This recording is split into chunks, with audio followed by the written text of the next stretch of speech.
आज की वीडियो में कवर करेंगे लोग यूपीएससी मेंस जिस परवान इंडियन सोसाइटी भारतीय समाज के लेक्चर नंबर 5 है।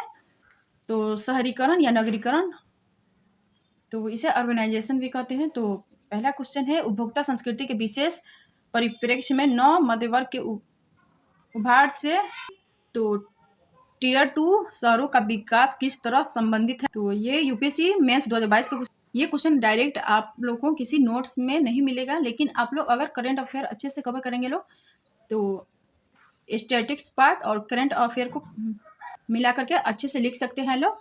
और भारत में नगरीय जीवन की गुणवत्ता की संक्षिप्त पृष्ठभूमि के साथ स्मार्ट नगर कार्यक्रम के उद्देश्य और रणनीति। यूपीएससी मेंस 2016 के क्वेश्चन है, भारत में स्मार्ट नगर स्मार्ट गांवों के बिना जीवित नहीं रह सकते हैं। ग्रामीण नगरीय एकीकरण की पृष्ठभूमि से इस कथन पर चर्चा कीजिए। तो ये 2015 के मेंस का क्वेश्चन है। तो सबसे पहले नगरीकरण की परिभाषा देखेंगे लोग, तो ऐसी प्रक्रिया जहां कोई ग्रामीण जनसंख्या नगरीय विशेषताओं को ग्रहण करते हैं या नगरीय जनसंख्या में वृद्धि के साथ क्षेत्रीय विस्तार और नगरीय जीवन शैली का भी फैलाव होता है। और भारत में नगरीकरण मुख्यतः आज़ादी के बाद शुरू हुआ। जैसे डाटा के अकॉर्डिंग देखेंगे लोग तो वर्ष 1901 में 11% शहरों में रह रही थी और 1951 में 70.29% जनसंख्या शहरों में रह रही थी। और ये 2001, 2011, 2018 के डाटा है। और UN state of world population report के अनुसार देखेंगे 2050 तक भारतीय शहरों में 50% से अधिक आबादी निवास करेगी। और नगरीकरण की विशेषताएं देखेंगे लोग तो नगरीय समाज व नगरीकरण में देखें तो वह समाज जो नगर की विशेषताओं को रखता है और नगरीयता की जीवन शैली को जीता है। और ये है नगरीकरण की विशेषताएं। तो पहला पॉइंट है अधिक जनसंख्या व जनघनत्व, और दूसरा है अधिकांश जनसंख्या गैर कृषि कार्यों में लगी होगी। और औद्योगिक व सेवा क्षेत्र, अर्थव्यवस्था और सेवाओं का उच्च व आधुनिक स्तर और मिश्रित संस्कृति होती है। और शिक्षा, तार्किकता व वैज्ञानिकता का उच्च स्तर होता है। और व्यक्तिवाद व एकांकित थोड़ा जीवन होते हैं। और अति नगरीकरण की मतलब क्या होता है तो देखेंगे लोग, तो जब किसी नगर की आर्थिक क्षमता और संरचनात्मक सुविधाओं की क्षमता से अधिक जनसंख्या उस नगर में संकेंद्रित हो जाती है तो उसे अति नगरीकरण कहते हैं। और जैसे एग्जांपल के लिए देखेंगे लोग तो दिल्ली, मुंबई, कुछ शब्दावलियां है जो इंपॉर्टेंट है, देख लेते हैं। तो उप नगरीकरण का मतलब क्या होता है तो अति नगरीकरण व अन्य घटनाओं के कारण किसी नगर के परिधि पर उपनगरों का विकास, जैसे फरीदाबाद। और स्वतंत्रता उपरांत भारत में नगरीकरण देखेंगे लोग तो औद्योगिक नगरों का विकास, तो औद्योगिक नगरों का विकास हुआ, आधुनिक व पश्चिमी जीवन शैली प्रधान नगरों का विकास हुआ, और 1 लाख व 10 लाख जनसंख्या वाले नगरों का तीव्र विकास हुआ। और गांवों व कस्बों से प्रवास द्वारा नगरीय जनसंख्या वृद्धि हुआ। तो जैसे रोजगार के तलाश में और अन्य चीज़ों के तलाश में प्रवास द्वारा नगरीय जनसंख्या में वृद्धि हुई। और नगरीकरण के सामाजिक प्रभाव देखेंगे लोग तो क्या होते हैं, तो जैसे परिवार व नातेदारी पर क्या प्रभाव पड़ेगा। तो एकल परिवारों में वृद्धि हुई और व्यक्तिवाद व एकांकीपन पाया जाता है। और विवाह विच्छेद वृद्धि, तो विवाह विच्छेद की प्रवृत्ति शहरों में देखने को मिलती है। और व्यक्तिवाद व एकांकीपन देखने को मिलते हैं शहरों में। और लिव इन रिलेशनशिप और समलैंगिक रिश्तों का प्रचलन इन्हें आसानी से स्वीकार किया जाने लगा है।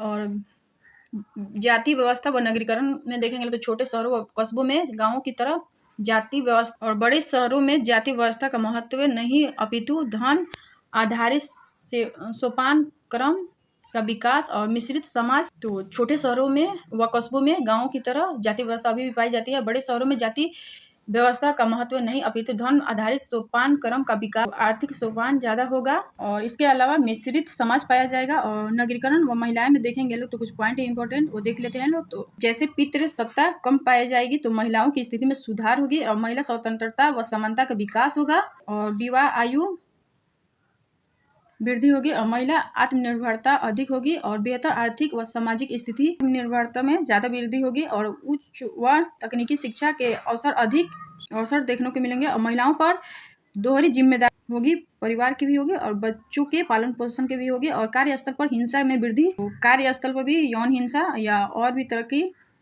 या और भी जो हिंसा है वो भी देखने को मिलता है।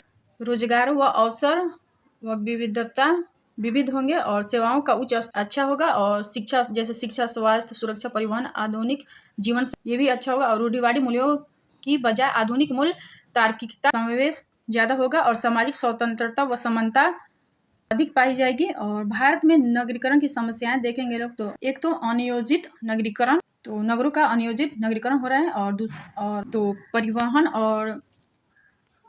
परिवहन समस्याएं, भीड़ भाड़ की समस्या आ सकती है और जनसंख्या वृद्धि, आवास संकट, जैसे जनसंख्या वृद्धि होती है तो आवास संकट और आवास कीमतों में वृद्धि देखने को मिलेगी। जैसे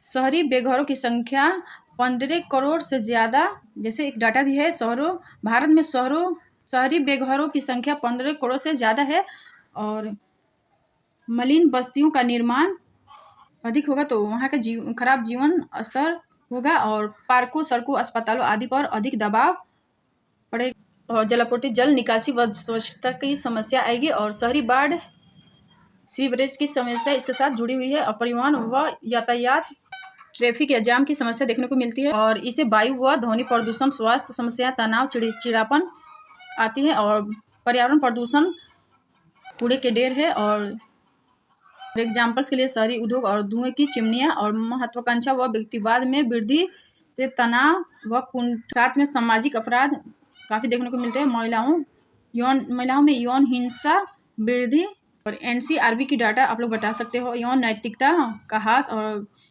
वेश्यावृत्ति, बाल अपराध, नशाखोरी डाटा आप लोग बता सकते हो और विवाह विच्छेद में वृद्धि और पारिवारिक कलह ज़्यादा देखने को मिल रहे हैं और बुजुर्गों के साथ अपराध में वृद्धि हो रही है और अपशिष्ट की समस्याएं बढ़ रही है दिन पे दिन और शहरी समस्याएं समाधान हेतु प्रयास, तो PM आवास योजना 2022 तक सभी के लिए आवास होगा और अमृत मिशन या पेयजल आपूर्ति, सीवरेज, हरित क्षेत्र विस्तार और स्मार्ट शहरों का विकास, स्मार्ट सिटी और स्वच्छ भारत मिशन, शहरी स्मार्ट परिवहन और शहरी गवर्नेंस, विभिन्न एजेंसियों व संगठनों के मध्य समन्वय और सिटीजन चार्टर व प्रभावी शिकायत निवारण तंत्र और गंडी बस्तियों का समाधान, राष्ट्रीय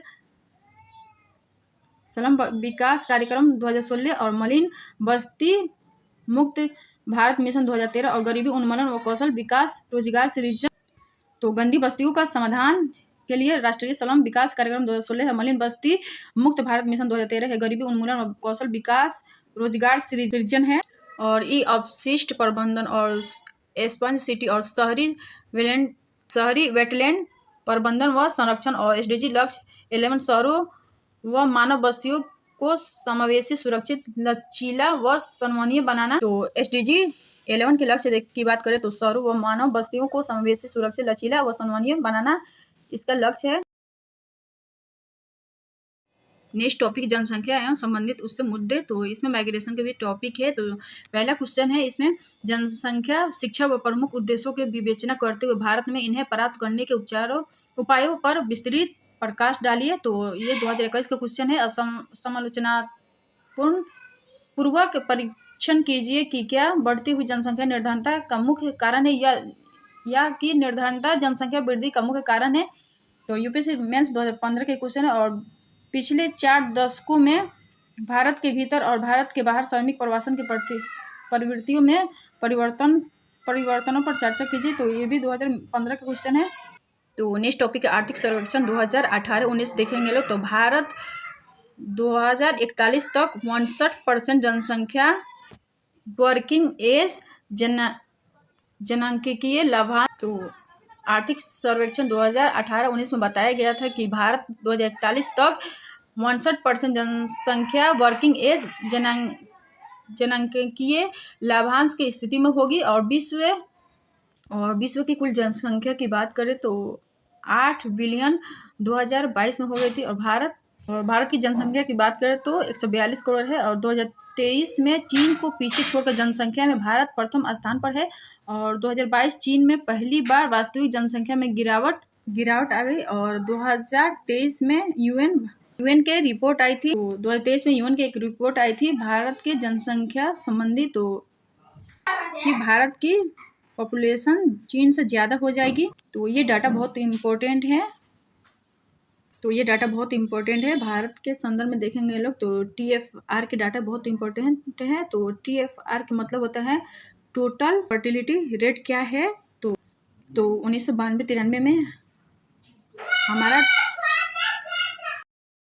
तो 1992 से 93 में देखेंगे लोग तो हमारा टोटल फर्टिलिटी रेट देखें तो 3.4 है और 2005-06 की बात करें तो 2.7 है और 2019 से 21 तक देखें तो 2.0 है। तो ग्रामीण में 2.1 है और शहरों में 1.6 है।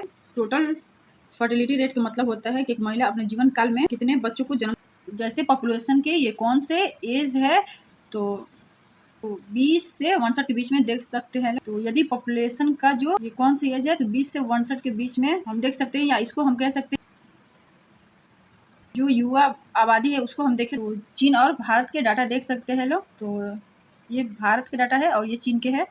चीन के युवा आबादी 2011 में 60.11% है, जबकि भारत की बात करें तो चीन के युवा आबादी कम हो रही है और भारत के एक अच्छा समय है 2025 से 2050 के मध्य जो वर्किंग पॉपुलेशन है युवा आबादी वो सर्वाधिक यहाँ पे होगी भारत में। तो हमारी जो पॉलिसी है उन्हें इन चीज़ों को ध्यान रखना। तो भारत कृषि क्षेत्र में कार्यबल में देखें ये इम्पोर्टेंट डाटा है। तो 1993 से 94 में 64% था और 2004 से 2005 में 58.5% था और 2017 से 18 के बीच देखेंगे लोग तो 44.1% था। 2019 से 20 की बीच की बात करें तो 45.6% था। 2020-21 की बात करें तो 46.5% है। तो 46.5% अभी भी कृषि क्षेत्र पर डिपेंड है। और ये इम्पोर्टेंट डाटा है मृत्यु दर। भारत में अभी मृत्यु दर कितना है प्रति 1000 लोगों पर।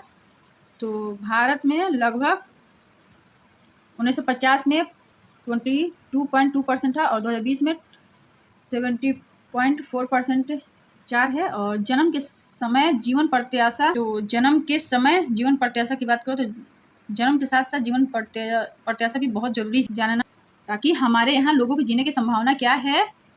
तो भारत में 2020 की बात करें तो 70.1% है और जबकि चीन की बात करें तो 78.1% है। तो चीन का ज़्यादा है, भारत से ज़्यादा चीन का है। और एक और कारण है भारत का जो शिशु मृत्यु दर है वो ज़्यादा है। और ये जो TFR रेट है टोटल फर्टिलिटी रेट 1950 में भारत की बात करें तो 5.7 है और जबकि चीन की बात करें तो 5.8 है। और 2020 की बात करें तो भारत के संदर्भ में तो 2 है, जबकि चीन की बात करें तो 1.3 है। और भारत के पास औसत देखेंगे तो 2025 के बाद भारत कार्यशील जनसंख्या युवा आबादी जनसांख्यिकीय लाभांश की स्थिति चीन से ज़्यादा होगा। और 2030 में भारत 57% जनसंख्या 20 से 62 आयु वर्ग के। और जिस प्रकार चीन ने 1980 से 2015 के मध्य जनांकीय लाभांश का लाभ उठाकर विनिर्माण क्षेत्र व आर्थिक समृद्धि दर में वृद्धि हासिल की, उसी तरह भारत के पास अच्छा मौका है लेकिन सुधारों की आवश्यकता है। तो सुधारों की आवश्यकता के लिए कुछ पॉइंट है। तो कौशल युक्त युवा आबादी और कृषि के अलावा अन्य क्षेत्रों में रोजगार सृजन और विनिर्माण सेवा क्षेत्र में रोजगार और तकनीकी व नवाचार। यूएन विश्व जनसंख्या संभावना रिपोर्ट 2022 की बात करें तो 1951 से द्विवार्षिक प्रकाशन इसका होता है। वैश्विक जनसंख्या 2050 तक 9.7 बिलियन हो जाएगी। और भारत के TFR की बात करें तो 2.1 इसमें दिया गया है। और 2060 के बाद बुजुर्गों की संख्या में वृद्धि होगी। और संयुक्त राष्ट्र जनसंख्या कोष 2022 की बात करते हैं दुनिया की आधी से ज़्यादा आबादी एशिया में है और विश्व जनसंख्या वृद्धि दर 1% से कम है। और भारत में प्रजनन दर 2022 2.1 है। और राष्ट्रीय परिवार स्वास्थ्य सर्वेक्षण 2021 इनके अनुसार भारत के टॉप प्रजनन वाले राज्य कौन से हैं? तो बिहार, मेघालय, बिहार में 3 है, मेघालय में 2.9 है, यूपी में 2.4 है, झारखंड में 2.3 है, मणिपुर में 2.2 है। और भारत प्रजनन दर गिरावट के कारण परिवार नियोजन उपाय और बेहतर स्वास्थ्य देखभाल और औसत स्कूली शिक्षा के वर्षों में वृद्धि, महिलाओं के औसत विवाह आयु में वृद्धि। और निम्न प्रजनन दर के प्रभाव देखेंगे लोग तो सकारात्मक और नकारात्मक, इसे 2 भागों में बांट कर देखेंगे तो सकारात्मक में देखेंगे लोग तो अति जनसंख्या वृद्धि में गिरावट देखने को मिली है, और आश्रित आयु वर्ग में कमी और बेहतर स्वास्थ्य शिक्षा आय व निवेश में वृद्धि। और नकारात्मक में देखेंगे तो कामकाजी आबादी में कमी और भविष्य में आबादी में वृद्धि हुई है, और वृद्धि व युवा आबादी में और जीडीपी पर नकारात्मक प्रभाव। तो इसका सकारात्मक पक्ष है, अति जनसंख्या वृद्धि में गिरावट आएगी और आश्रित युवा वर्ग में कमी आएगी और बेहतर स्वास्थ्य शिक्षा दे पाएंगे और आय व निवेश में वृद्धि होगी। और नकारात्मक में देखेंगे लोग तो कामकाजी आबादी में कमी आएगी, भविष्य में आबादी में वृद्धि होगी और युवा आबादी में कमी आएगी, तो जीडीपी पर नकारात्मक प्रभाव पड़ेगा।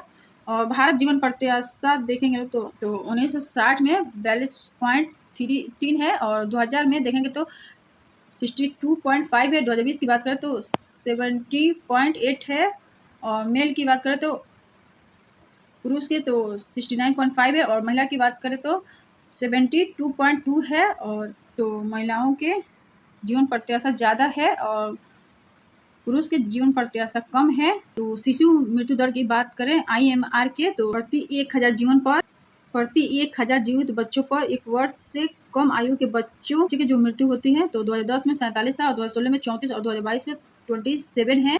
और ये जुलाई 2022 की बात करें तो मातृ मृत्यु दर भारत के तो स्थान देखेंगे तो 103 है। वर्तमान में 2025 में भारत 97 है। और तो इनका एक रिपोर्ट है पीयर रिव्यू जनरल, तो इसमें प्रकाशित में क्या बताया गया है, ग्लोबल पब्लिक हेल्थ में प्रकाशित में क्या बताया गया, तो भारत 448 से या 640 जिलों में MMR, तो भारत में जो 640 में से 448 जो जिले में MMR कितनी है, 70% है 1 लाख जीवित बच्चों पर। और भारत MMR और क्षेत्रीय असमानताएं, दक्षिण राज्यों में शिक्षा स्वास्थ्य संबंधी आधारभूत ढांचा मजबूत और बेहतर मातृ स्वास्थ्य वहाँ पे है। और असम की बात करें तो 205 है प्रति 1 लाख बच्चों पर। और SDG की बात करें तो इसका लक्ष्य है सभी आयु वर्ग के लोगों के लिए स्वस्थ जीवन और सुनिश्चित करना और कल्याण को बढ़ावा देना। और उत्तरी राज्यों में MMR अधिक है, और यूपी राजस्थान और बिहार मध्य प्रदेश में 120 से अधिक है। और भारत SDG लक्ष्य की बात करें 2030 तक तो 70 का लक्ष्य है, प्रति 1 लाख पर 70 का है। और केरल में 30 और महाराष्ट्र में 38 और तेलंगाना में 56, तमिल में 58 और आंध्र प्रदेश में 58 है। असम 205 और यूपी में 167, मध्य प्रदेश में 163 है। और ये बहुत इम्पोर्टेंट है, डाटा बहुत इम्पोर्टेंट। MMR अधिक के कारण तो मातृ मृत्यु रेट की अधिक के कारण देखेंगे लोग तो स्वास्थ्य आधारभूत ढांचे कमजोर और परिवार नियोजन के प्रति जागरूकता का अभाव और गर्भ निरोधक व पोषण का संकट और बाल विवाह। और सरकारी प्रयास व योजनाएं की बात करें PM सुरक्षित मातृत्व अभियान और PM मातृ वंदना योजना और लेबर रूप क्वालिटी इम्प्रूवमेंट इनिशिएटिव लक्ष्य और एनीमिया मुक्त भारत और जननी सुरक्षा योजना है। वर्ल्ड पॉपुलेशन रिपोर्ट तो विश्व जनसंख्या रिपोर्ट की बात करें तो UN 1951 द्विवार्षिक जनसंख्या संबंधी डाटा और आर्थिक और सामाजिक जागरूकता विभाग। और भारत 2023 में जनसंख्या में चीन से आगे होगा, और भारत 2025 में जनसंख्या में नंबर 1 पर है। और भारत जनसंख्या संबंधी मुद्दे की बात करें तो जनसंख्या में वृद्धि से गरीबी और बेरोजगारी में वृद्धि होगी, और जनांकीय लाभांश देश की युवा आबादी और विश्व का 2% क्षेत्रफल व 17% जनसंख्या और युवा आबादी कौशल व विकास की समस्या। How to India planning to end child marriage, तो वैश्विक कार्यक्रम की संचालन समिति के द्वारा भारत में बाल विवाह समाप्ति हेतु भारत यात्रा पर और UNFPA और यूनिसेफ के एक अनुमान के अनुसार महामारी के परिणाम स्वरूप विश्व स्तर पर 10 मिलियन बच्चों का बाल विवाह हो सकते हैं। और भारत के जो NFHS सर्वे है 5, तो भारत बाल विवाह, तो उसमें भी बाल विवाह के डाटा बताया गया है। NFS 5 में भी भारत के बाल विवाह के डाटा बताया गया है। तो 2005 की बात करें तो 47.4 था, और 2015-16 की बात करें तो 26.8% है। 2021-22 की बात करें तो 23.3% है। और बाल विवाह के संबंध में देखेंगे तो बच्चों के अधिकारों का उल्लंघन और शिशु व मातृ मृत्यु दर में वृद्धि देखने को मिलेगी, और बच्चों की अविकसित वृद्धि है। तो इससे फिर क्या होगा, तो बाल फ्यूचर खराब हो जाएगा। तो इसका समाधान क्या हो सकता है, तो गरीबी उन्मूलन, बेहतर व गुणवत्तापूर्ण शिक्षा, सार्वजनिक बुनियादी सुविधाएं और स्वस्थ पोषण, सामाजिक मानदंडों व असमानताओं पर सामाजिक जागरूकता, कठोर कानून और कौशल व सामाजिक स्थिति सुधार, महिला सशक्तिकरण, बाल विवाह निषेध अधिनियम 2006, स्वास्थ्य देखभाल व जागरूकता कार्यक्रम, बेटी बचाओ बेटी पढ़ाओ और कन्या श्री योजना, और उच्च शिक्षा और स्वास्थ्य व परिवार कल्याण मंत्रालय की रिपोर्ट की बात करें तो ये रिपोर्ट आत्महत्या से जुड़ी हुई थी। तो 2030 तक आत्महत्या मृत्यु दर में 10% कमी का लक्ष्य है। और WHO के अनुसार वैश्विक स्तर पर 15 से 29 आयु वर्ग के आत्महत्या मृत्यु का दूसरा बड़ा कारण, और 15 से 19 की बात करें तो आयु वर्ग के तो महिला ज़्यादा करती है। तो आत्महत्या मृत्यु का दूसरा बड़ा कारण है, और 15 से 19 आयु वर्ग के महिला आत्महत्या ज़्यादा देखी जाती है। भारत प्रति वर्ष 1 लाख से अधिक आत्महत्या करते हैं। पिछले 3 वर्षों में आत्महत्या की दर की बढ़ती 1 लाख पर 10.2 से बढ़कर 11.3 हो गई है। और NCRB अनुसार देखेंगे तो महाराष्ट्र, तमिल और मध्य प्रदेश, कर्नाटक 2018-20 में सर्वाधिक यहाँ पर आत्महत्या देखी गई है। और आत्महत्या के कारण देखेंगे तो पारिवारिक समस्या व बीमारियाँ और वैवाहिक संघर्ष, प्रेम प्रसंग और दिवालिया, नशा, मानसिक समस्याएं व गेमिंग, ऑनलाइन अंधविश्वास के कारण ज़्यादा आत्महत्या लोग कर रहे हैं। और आत्महत्या के कारण की बात करें तो पारिवारिक समस्या व बीमारियां और वैवाहिक संघर्ष, प्रेम प्रसंग और दिवालियापन, नशा और मानसिक समस्याएं और अन्य गेमिंग, ऑनलाइन अंधविश्वास के कारण। और समाधान की बात करें तो आत्महत्या रोकथाम रणनीति और मानसिक स्वास्थ्य विस्तार जिला स्तर पर, और मानसिक बीमारियों को सामाजिक कलंक न मानकर संवेदनशील नजरिया अपनाना, और प्रभावी निगरानी तंत्र, शिक्षण पाठ्यक्रम में मानसिक स्वास्थ्य को शामिल करना, और युवा नशे व ऑनलाइन गेमिंग के प्रति जागरूकता। और SDG 3 के लक्ष्य की बात करें तो सभी आयु वर्ग के लोगों के लिए स्वस्थ पानी और स्वस्थ जीवन सुनिश्चित करना और कल्याण को बढ़ावा देना इसका लक्ष्य है। और खाद्य सुरक्षा संकट की बात करें तो वैश्विक जलवायु परिवर्तन, कृषि परितंत्र बदलाव और कोविड-19 जैसी आपदाएं और भू राजनीतिक संकट, रूस यूक्रेन को देख सकते हैं, और सप्लाई चेन में बाधा, मुद्रास्फीति में वृद्धि और गरीबी व बेरोजगारी में वृद्धि, भुखमरी, कुपोषण, गरीबी और बेरोजगारी से भुखमरी और कुपोषण जैसी समस्याएं पैदा हो। और विश्व में 828 मिलियन लोग पर्याप्त भोजन नहीं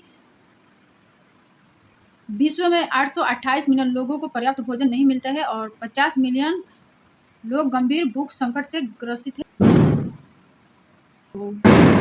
तो हंगर रिपोर्ट में भी 2022-23 की बात करें तो यहाँ पे भी खराब स्थिति है। तो 2022-23 के तो the hunger hot spot outlook 2022-23 की बात करें तो 2022-23 तो ये किसके द्वारा रिपोर्ट है, तो FAO और UN plus world food programme, तो विश्व खाद्य कार्यक्रम, तो इसके द्वारा, इन सभी रिपोर्टों के द्वारा 45 देशों में 205 मिलियन प्लस लोगों को आपातकालीन भोजन आवश्यकता है। और विश्व खाद्य दिवस 16 अक्टूबर है, और इसका थीम आप लोग करंट के देख लीजिएगा लो। और 2030 तक भुखमरी का अंत, तो 2030 तक हमारा लक्ष्य है भुखमरी का अंत करना है। तो इसमें कुछ पॉइंट है, सामूहिक व परिवर्तनकारी कार्य और करने होंगे, और बेहतर उत्पादन करने होंगे, और बेहतर पोषण और बेहतर वातावरण चाहिए, और बेहतर जीवन।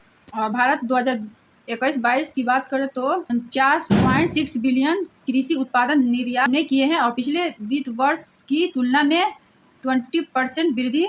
लेकिन चरम जलवायु मौसम परिवर्तन से 2022 में चावल व गेहूं के उत्पादन में कमी आई है। और समाधान की बात करेंगे लोग तो 2030 तक जनसंख्या बिलियन हो जाएगी और इसके चलते खाद्य मांग में वृद्धि होगी।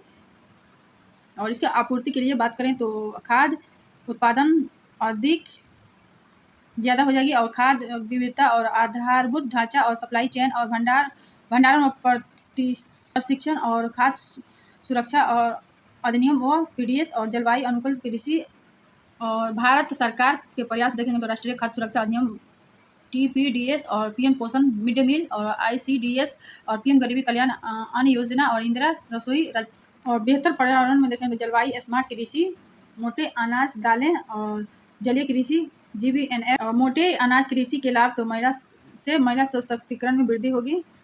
और मोटे अनाज कृषि के लाभ देखें जलवायु अनुकूल पोषण खाद्य सुरक्षा वाहनीय और मृदा अनुकूल और किसान आय में वृद्धि होगी। और SDG लक्ष्य और जैव विविधता का संरक्षण और केस स्टडी देखेंगे तो कृषि विकास के लिए अंतर्राष्ट्रीय कोष IFAD मध्य प्रदेश तेजस्वी कार्यक्रम और मोटा अनाज उगाना ये हमारे टारगेट है। और आज 10 गुना और 2013 से 14 की बात करें तो 1800 और 2020-21 की बात करें तो 16,277 और बेहतर पोषण बेहतर खाद्य सुरक्षा और भारत खाद्य सुरक्षा व पोषण में घरेलू समाधान व सर्वोत्तम प्रथाओं का प्रदर्शन कर वैश्विक नेतृत्व कर सकता है। और FAO खाद्य कृषि संगठन में देखेंगे तो स्थापना 1945 में UN विशेष एजेंसी और मुख्यालय रोम में है। और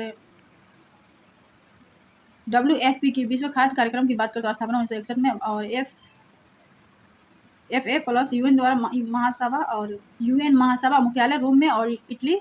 और UNSDG का सदस्य और SDG लक्ष्य 2.0 हंगर इसका लक्ष्य है। और IFAD में देखना UN विशिष्ट संस्था और स्थापना 1977 उद्देश्य इसका है विकासशील देशों के ग्रामीण क्षेत्रों में भूख निवारण और इसका मुख्यालय रोम में है। तो अगर वीडियो पसंद है like share comment and subscribe कर दीजिएगा।